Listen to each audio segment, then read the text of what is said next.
It happens. A week passes by and you've forgotten a bunch of bananas at the bottom of the fruit bowl. Instead of throwing them away, try out this recipe for vegan banana cake. Start by mashing 3 or 4 ripe bananas in a bowl, then set it aside.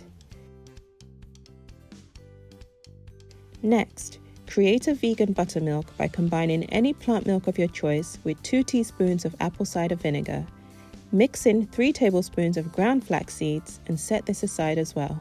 In another bowl, mix all your dry ingredients. Here I have self-raising flour, baking powder, baking soda, salt and ground cinnamon. The recipe I'm sharing today is based on the banana cake by blogger Nora Cooks, but with a few tweaks here and there. I'll post a link to the original below so you can check it out. In a stand mixer, add some room temperature vegan butter, brown sugar and vanilla extract. Cream them together using the paddle attachment until the mixture becomes light and fluffy. This should take about a minute or 2. You can also do all this by hand if you don't have a stand mixer. A wooden spoon is just as effective, though more of an arm workout. Next, add the mashed banana and mix everything together until well combined.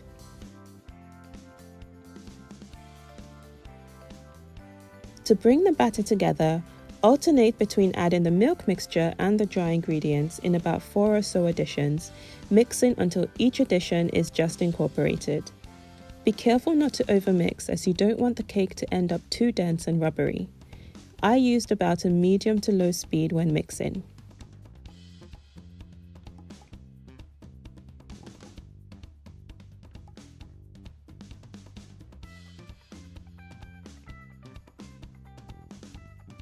Transfer the batter to lined baking tins. I decided to make 2 different sizes. To the 10-inch, I also added some chopped walnuts to the batter just to see how that would turn out. Bake in a preheated oven at 180 degrees Celsius for 45 to 50 minutes. Once baked, allow to cool completely before decorating. Unlike Nora's recipe, which uses a vegan cream cheese frosting, I created a simple frosting by melting some of the leftover biscuit spread I used in last week's Biscuit cheesecake recipe. I spread it over the top and arranged walnuts and banana slices around the edge. Pretty simple, but looks incredibly inviting. This cake was so delicious and moist, it didn't last very long in my house. The flavour combination of the banana and biscuit spread worked really well. Let me know if you're going to try out this recipe at home. As always, thank you for watching. Don't forget to subscribe if you haven't already. I post a new video every week, and I will catch you next time. Bye!